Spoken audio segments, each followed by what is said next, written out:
जय श्री राधे कृष्ण साथियों। मैं भी कृष्णा ज्ञान सहारा चैनल में आपका स्वागत करती हूँ। कैसे हैं आप?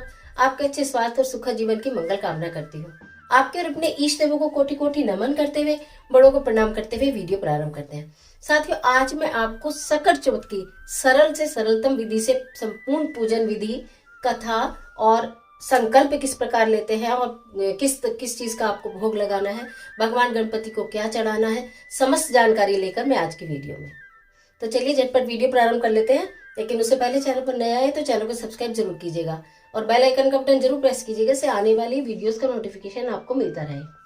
सर्वप्रथम सभी मेरी प्यारी बहनों को सकट चौथ की हार्दिक शुभकामनाएं। माघ माह का प्रारंभ हो गया है और माघ माह में प्रथम सकट चौथ भगवान श्री गणेश जी जो विघ्न हरता है, सब संकटों को दूर करने वाले हैं, उनका व्रत और पूजन किया जाता है। संतान की दीर्घायु के लिए, उनकी खुशहाली के लिए, उनके उज्जवल भविष्य के लिए, उनके अच्छे स्वास्थ्य के लिए महिलाएं इस व्रत को रखती हैं। इस व्रत को बहुत जगह अलग अलग तरीके से रखा जाता है। कहीं फलहारी तरीके से रखा जाता है, कहीं पकवान बनाकर और उनको भगवान जी को भोग लगाकर फिर खिला के रखा जाता है। लेकिन जैसा आपके यहाँ होता है वो व्रत तो आप वैसा करें। लेकिन मेरे बहुत सारे बच्चे कहते थे कि कभी भी पूजा की आप अपने घर के मंदिर में पूजन करते हुए हमें जरूर दिखाना।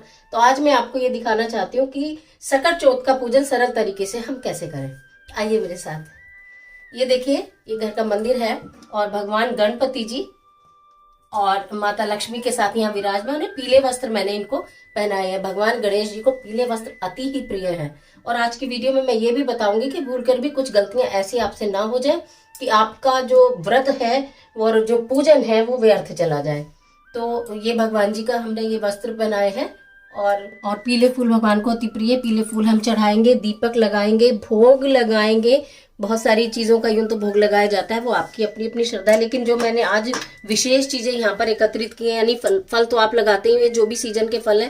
तिल के लड्डू का विशेष महत्व, मोदक बहुत पसंद है हमारे गणपति जी को। लेकिन यहाँ पर मैंने गुड़ और घी भी रखा है। तो आप ये भी सोच रहे होंगे कि इन्होंने भोग में गुड़ और घी क्यों रखा। क्योंकि इससे संबंधित और आने वाली वीडियो में इन चीजों से ऐसा चमत्कारी उपाय आपको बताऊंगी कि आपके जीवन में सारे ही संकट दूर हो जाएंगे। उसके अलावा हमने पीला चंदन लिया है, हमने कुमकुम भी लिया है और हमने संकल्प सूत्र भी लिया है। मैं आपको ये भी आज दिखा दूंगी कि संकल्प हम लेते कैसे हैं। उसके साथ हमने पान का पत्ता भी लिया है और उसके साथ हमने दूर्वा घास भी ली है। ये सब चीजें बहुत जरूरी है। उसके साथ साथ सबसे जरूरी चीज है तिल, जो हमने तिल भी लिए हैं और हमने सुपारी ली है। अब मैं आपको एक चीज और दिखा देती हूँ। यहाँ दो सुपारी और 2 हरी इलायची ली है मैंने। आप सोच रहे होंगे 2 सुपारी और 2 हरी इलायची का क्या हुआ। ये भी मैं नेक्स्ट वीडियो में आपको बताऊंगी। ये महा उपाय का सामान है, लेकिन पूजा दिखा रही हूँ तो इसलिए मैंने पूजा में रखा, क्योंकि हम इन्हें पूजा में रखते हैं। तो ये सारी सारी पूजन सामग्री है, भोग है और मैं अब जल्दी जल्दी पूजा शुरू करती हूँ। देखिए, मैं सरल विधि और सरलतम भी। सरल विधि तो यह है कि अपने भगवान जी को स्थापित किया। गंगा जल मेरे पास ये है, तो हम सर्वप्रथम गंगा जल को से जो हम ये अशोक पत्ते लिए हैं, इसको गंगा जल इसमें ले लेते हैं और भगवान जी को इससे हम ठीक है पवित्र कर देते हैं। सारी चीजें हालांकि गंगा जल में धुले हुए हैं सब, और लेकिन उसके बाद भी हम जब पूजा करने बैठते हैं तो इसको हम पवित्र कर लेते हैं। तो उसके बाद मेरे पास मैंने ना 2-3 चीजें ली हैं। आप इसमें से कोई भी एक ले लेना। जैसे मैंने हल्दी ली है, जैसे मैंने पीला चंदन लिया है और जैसे मैंने सिंदूर लिया है। श्री गणेश जी को सिंदूर जरूर चढ़ाइएगा आप। इनमें अगर आपके पास पीला चंदन नहीं है तो कोई परेशानी नहीं है, हल्दी जरूर होगी आपके मंदिर में और आप सिंदूर जरूर चढ़ाइएगा। तो ये हल्दी से सब सर्वप्रथम हम पहले जो हमने ये कलश लगाया है, इसके ऊपर वैसे तो स्वास्तिक बनाते हैं, पहले पूरा ना गणेश परिवार भी बिठाया जाता है। तो वो हर किसी के मंदिर में होता है, और नहीं है तो आप उसका मैं भी बना के दिखा दूंगी आपको नेक्स्ट वीडियो में। उसे ना इस सकट चतुर्थी पे आप जरूर से जरूर आप उस पर अपने घर में स्थापित करें। रिद्धि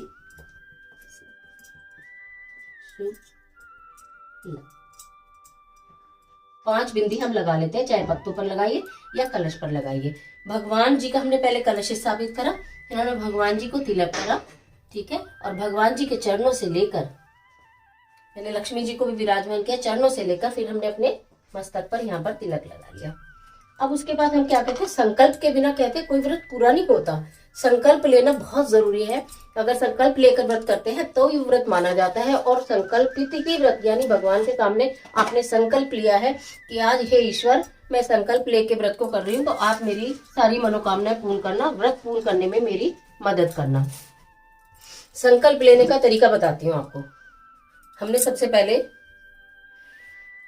जो गंगा जल है इससे अपने हाथों को स्वच्छ कर लेना है। फिर थोड़ा सा इसी हाथ से, जैसे मतलब राइट हैंड को कर रही हूँ, लेफ्ट हैंड में थोड़ा सा लेके हमने ऊपर डाल लेंगे। फिर हमने सीधे हाथ में चावल ले लिए, ठीक है। एक हमने फूल ले लिया। वैसे तो कहते हैं सिक्का भी लेते हैं, लेकिन हाथ में फूल और चावल भी लेकर आप ये संकल्प लेते हैं कि हे गणपति महाराज, आज सकट चौथ का व्रत मैं प्रारंभ कर रही हूँ, कृपया मेरे इस व्रत को स्वीकार करें और इस व्रत को पूर्ण करने में मेरा सहयोग करें। मेरे बच्चों के उज्जवल भविष्य के लिए मैं इसको कर रही हूँ। तो आप अपने बच्चों को भी, चाहे अगर आपके बच्चे बैठते हैं तो पूजा में ना निश्चित शामिल किया करो, जिससे उन्हें संस्कार मिले और ये पता चले घर में किस किस तरह की पूजा होती है। तो ये संकल्प आपने लिया है, इसको हम पहले यहीं पर छोड़ देते हैं, ठीक है ना। ये हमने यहीं पर छोड़ देते हैं भगवान जी के सामने कि हमने ये संकल्प लिया है। भगवान जी को प्रणाम करेंगे। मैं सूत्र बांधना भी आपको बता दूं, मैं तो अपने आप ही बांध लेती हूँ, इसलिए मैं आपको बता रही हूँ कि जिससे आप लोगों को भी कभी जरूरत हो तो आप अपने आप ही बांधो। 3 टाइम्स हम इसे कर लेते हैं और ये लो, और ये संकल्प सूत्र हमारा बंध गया, ठीक है ना। ये संकल्प सूत्र को जिस दिन हम बांधते हैं ना, उस दिन पूरे दिन बांधे रहते हैं। उससे अगले दिन हम इसको संभाल के किसी प्लांट के नीचे दबा देते हैं, सब खुद भी बांध सकते हैं। संकल्प सूत्र बन गया। उसके बाद हमने जो भगवान जी को फूल चढ़ाने हैं, पुष्प हमने चढ़ा दिए भगवान जी को।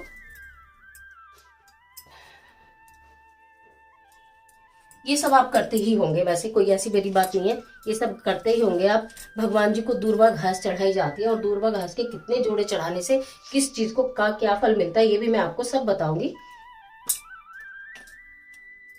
ये देखिए, ये ना एक माना जाता है, ये एक माना जाता है दूर्वा घास, और हम इसको जब 2 मिलाते हैं ऐसे, तो ये बनता है एक जोड़ा। जोड़े में चढ़ती है दूर्वा घास। तो हम इस तरह से भगवान गणपति को दूर्वा घास भी अर्पित करेंगे। पान का पत्ता, इसे फिर मैं गंगा जल से एक बार फिर पवित्र कर लेती हूँ। पान का पत्ता हो गया। उसके ऊपर हमने रखी है 2 सुपारी, ये रही, और उसके बाद हमने रखी है इसके ऊपर 2 इलायची, ठीक है। ये हमने भगवान जी को यहाँ पे चढ़ाया है। फल और मिठाई जो बनाई गई है ये रखी हुई है, भगवान जी को भोग लगाएंगे। अब हम ये सब करने के पश्चात दीपक प्रज्वलित कर लेते हैं।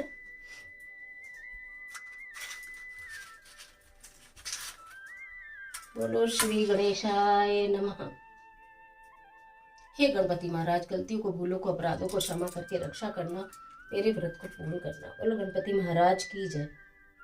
ये जो तिल होते हैं, ये तिल हाथ में लेके कथा कही जाती है, और उसके बाद इन तिल का क्या करना है ये भी मैं बताऊंगी। पहले अपनी छोटी सी कथा बता देती हूँ। उसके बाद कथा के बाद हम आरती करते हैं और फिर चंद्रमा को अर्घ देते हैं। तो हमें क्या गलती करनी है, और उसमें कोई गलती ऐसी तो नहीं करनी जिससे कि हमारे को कोई परेशानी हो। तो पहले मैं जल्दी से कथा बताती हूँ। एक छोटी सी कथा है, पुराने समय की बात है। एक नगर में एक कुम्हार रहा करता था। तो वो कुम्हार था तो अवय में अपने बर्तन पकाया करता था। काफी समय से वो ऐसा ही कर रहा था, लेकिन कुछ समय से उसके अवय में बर्तन कई कई दिन में भी नहीं पकते थे। वो बहुत परेशान हो गया, वो बहुत, उसको रोटी के भी परेशानी हो गई। तो वो राजा के पास गया नगर के, और उसने बोला कि महाराज मेरे साथ ऐसे ऐसे समस्या है, मैं कैसे अपना पालन करूंगा। तो उन्होंने राज ज्योतिषी को बुलाया। तो ज्योतिषी ने कहा कि इसका अवा तभी पकेगा कि अगर एक बालक की बलि जब ये अवा चढ़ाएगा तो उसमें दी जाए। अब राजा ने तुरंत उस चीज को हाँ कह दिया। राजा ने हाँ कह दिया तो वो बात होने लगी। अब सभी लोग डरते थे, घबराते थे, लेकिन जब भी कुम्हार अवा चढ़ाता था एक बच्चे की बलि दी जाती थी। एक दिन बुढ़िया की बारी आई। उस बुढ़िया का वो अकेला ही पुत्र था, और दिन सकट चौथ का दिन था। जब उसके बच्चे की बारी आई तो वो बहुत दुखी होकर भगवान श्री गणेश जी से प्रार्थना करने लगी कि हे प्रभु, मेरा तो एक ही पुत्र है, अगर इसकी भी आज बलि चढ़ जाएगी तो मैं किसके सहारे जीऊंगी। लेकिन क्योंकि उसके कोई राजा के सामने कुछ बोल तो सकता ही नहीं था, तो उसने क्या करा, उसने सकट चौथ का व्रत था तो उसने अपने पुत्र के हाथ में जो कहानी कही थी उसके तिल और सुपारी एक पुड़िया में बनाकर दे दी कि बेटा तुम इसको लेकर चले जाओ, और अगर मैंने सच्चे मन से तुम्हारे व्रत किए होंगे तो भगवान गणपति तुम्हारी रक्षा करेंगे। वो ये तिल और सुपारी ऐसे हाथ में लेकर अवे में वो बालक बैठ गया। ओम श्री गणेशाय नमः, ओम श्री गणेशाय नमः, ओम श्री गणेशाय नमः मंत्र का जाप करता रहा। रोज अवा 3 दिन में पकता था, लेकिन सुबह ही अवा पक गया। कुम्हार ने देखा कि अवा तो पक गया, लेकिन इसके अंदर से आवाज आ रही है। तो जैसे ही उसने वो अवा खोला तो देखा वो बालक जीवित था। दौड़ा दौड़ा वो राजा के पास आया कि ये क्या हो गया, अवा भी पक गया और बालक भी जीवित है। तब उस बालक ने कहा कि मेरी माँ ने सकट चौथ का व्रत किया था, इसलिए मेरे ऊपर से ये संकट भगवान गणपति ने ये दूर किया है। तो तभी से सारे राज्य में ढिंडोरा पिटवा दिया गया कि जो भी स्त्रियां सकट चौथ का व्रत सच्चे मन से करती हैं, भगवान उनकी संतान को दीर्घायु रखते हैं, उनके पर आने वाले तमाम संकटों को दूर करते हैं। बोलो श्री गणेश जी महाराज की जय। उसके बाद ये जो कथा के तिल होते हैं, तो थोड़े से तो जो इसमें तिल है वो हम इसमें डाल देते हैं जल में, जिसको हम चंद्रमा को अर्घ देंगे। उसके बाद ये जो तिल होते हैं ना, और इस पर से जो हम सुपारी लेंगे, इसको हम संभाल कर एक कागज में बांधकर या तो अपने किसी लॉकर में रख देते हैं या हमारे बच्चों की कबर्ड में रख देते हैं। और जब भी कभी किसी जरूरी काम के लिए बच्चे जाते हैं तो ये उनके साथ अगर जाते हैं तो उनके सारे संकट दूर होते हैं, उनके सारे काम पूरे होते हैं। तो इस तरह तो ये कथा और ये तिल का महत्व है, इसीलिए सकट चौथ पर तिल खाने का, तिल का भोग लगाने का और तिल की पूजा करने का बड़ा महत्व है, क्योंकि ये बहुत चमत्कारी तिल है। तो उसके बाद ये तिल में भी संभाल के रख लेती हूँ। इसके बाद कथा करके आरती करते हैं। गणेश जी की आरती मैं यहाँ नहीं बोलूंगी, सभी को आती है। और उसके पश्चात फिर जब संध्या टाइम होती है तो मैं पहले सारा आपको शुभ मुहूर्त भी बता दूं, शुरू में नहीं बताया।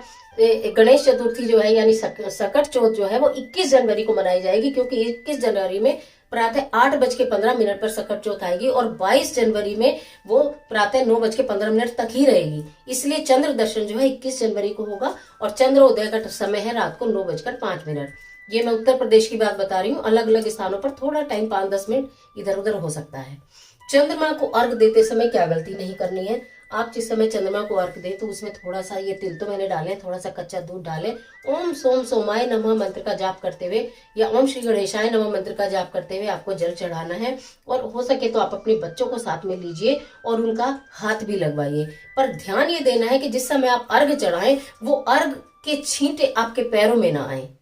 कुछ इस तरह से दीजिएगा जल कि ना वो जल आपके पैरों में आए ना वो छींटे आपके पैरों पर आए। और उसको फिर नीचे हाथ लगा के माथे से अपने भी लगाएं और अपने बच्चों के भी लगाएं और उसके हाथ के 3 परिक्रमा करें। तो इस तरह से अर्घ जो देना होता है वो सफल हो जाता है। उसके बाद ही व्रत का पारण किया जाता है। व्रत फलाहारी भी किया जाता है और मैंने बताया भोजन वाला भी किया जाता है।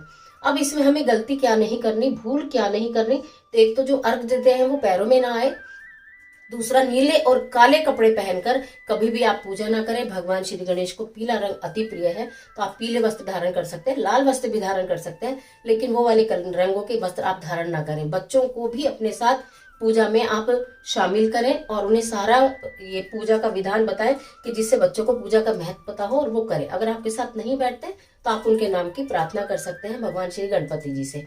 भोग में तिल का भोग मैंने बताया कि तिल के लड्डू का भोग, मोदक का भोग भगवान को अति प्रिय है, ये आपको जरूर ही लगाना चाहिए। अगर आप गुड़ के बनाएं तो बहुत अच्छी बात है, कहीं कहीं ये लड्डू काले तिल के भी बनाए जाते हैं, किसी किसी जगह काले तिल और गुड़ के लड्डू बनाए जाते हैं, हमारे यहाँ सफेद तिल के बनते हैं, तो इसलिए मैंने सफेद तिल के बनाए हैं। अगर आपके यहाँ काले तिल के बनते हो तो आप वो भी बना सकते हैं। और बाकी जो और चीजें हैं, ये फल जैसे भगवान गणेश जी को केला अति ही प्रिय है, जो हम भोग लगाएंगे आरती के बाद तो हम ये भगवान जी को फ्रूट भी अर्पित करेंगे, फल अर्पित करेंगे और भगवान से यही प्रार्थना करेंगे कि हमें शुभ फल प्रदान करें, हमारे बच्चों को उज्जवल भविष्य प्राप्त हो, वो दीर्घायु हो। ये सारी प्रार्थना करते हैं भगवान जी से संकल्प जो हमने शुरू में लिया था। और पूजा करने के बाद जब अर्घ देकर आएंगे तो भगवान के सामने हाथ जोड़ेंगे और गलती भूल की क्षमा मांगे कि हे ईश्वर को गलती हुई हो तो हमें क्षमा करें। और सात्विक भोजन करें। अगर फलहार नहीं भी आपके यहाँ किया जाता है तो सात्विक भोजन करें, यानी कि प्याज लहसुन का इस्तेमाल बिल्कुल भी ना करें। चंद्र उदय से पूर्व व्रत का पारण ना करें, व्रत ना खोलें। अगर आपको लगता है कि समय 9:10 और आपको किसी कारण चंद्र दर्शन नहीं हो रहे हैं तो उसके 15 से 20 मिनट आप पहले भी इंतजार करें। उसके बाद जिस दिशा में आपको चांद जहां दिखता है वहां उसको देखकर फिर आप अर्घ दे सकते हैं, लेकिन पहले इंतजार करेंगे तो ज्यादा अच्छा रहेगा। तो इस तरह से हमने सकट चौथ की पूजा की है और आशा करती हूँ कि आप इतनी सरल विधि से करें। केवल फल ले ले, फूल ले ले, मिठाई ले ले, दीपक ले ले और भगवान जी को स्थापित करके पूजा करें। और यूं तो बहुत लंबे लंबे विधि विधान है, लेकिन सरलतम विधि जो होती है उससे करने से सदा ही सही रहता है, जो आसानी से बच्चे कर सकते हैं। तो आशा करती हूँ ये वीडियो निश्चित आपके लिए बहुत उपयोगी साबित होगी।